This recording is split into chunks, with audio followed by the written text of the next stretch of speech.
Kokia? Apie Aidą. O ką apie Aidą rašysi? Kaip prausėsi plovyklą automobilį. Ai, o tai jisai gali išlipti ir eiti praustis? Tai mes laukiam dabar, kaip taip čia pečiai, kai eis, tai mes laukiam, kada Aidas dabar lys. O vaškavimas reikalingas jam? Taip, reikėtų, bet geriau kūno linijos matytųsi visus. Nes aš kiek girdėjau, tai Jay Cutleris, Philas Heathas, jie tai darė. Taip.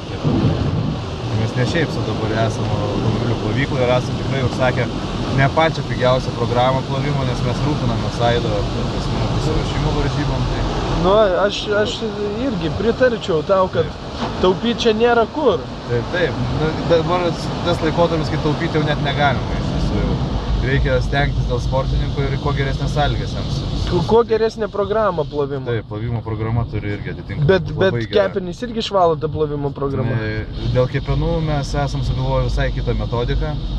Tai yra, ta prasme, dulkių siurblys bus ir, biškį prapūsim, ta prasme, žarnyną, kepenis, pamatysit. Per kurią per išangę. Tai nėra labai maloni procedūra, bet Aidas pasirašė. Bet Aidas... Taip, dėl geros sportinės formos viską. Be abejo, aš irgi manau, kad išangės zondavimas su dulkių siurbliu būtų vienas... Ir čia pirmas kartas Lietuvoje, kai tai bus daroma. Tai laukite naujienų, laukite naujo mūsų video. Subscribinkit, laikinkit ir dalinkite su savo draugais. Bet aš dar norėčiau paklausti Aido apie tą zondavimą. Kaip jis reaguoja į šitą naujovę, kuri jam, kaip sakant, atvers kelią į čempiono titulą? Man vienodai. Man vienodai, visiškai vienodai. Ko nepadarysi dėl pergalės? Bet tai jūs girdėjote, kad tai naudoja daugelis atletų užsienio? Esu girdėjęs, tai nusprendžiau ir pats pamėginti. Pats pamėginti, tai puiku.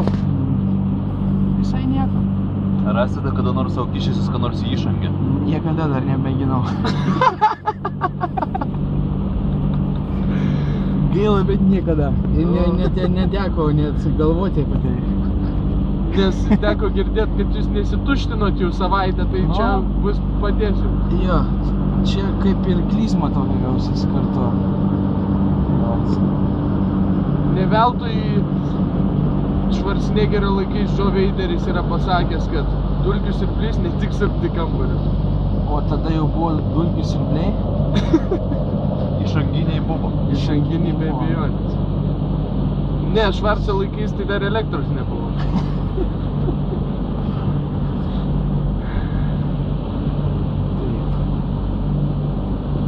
Ką žinau, ką daugiau pasakyti. Pagyvensim, pamatysim, kas bus toliau, jeigu tai gyvensim.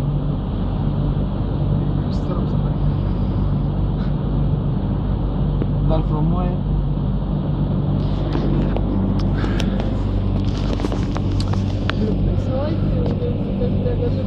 Nenoriu.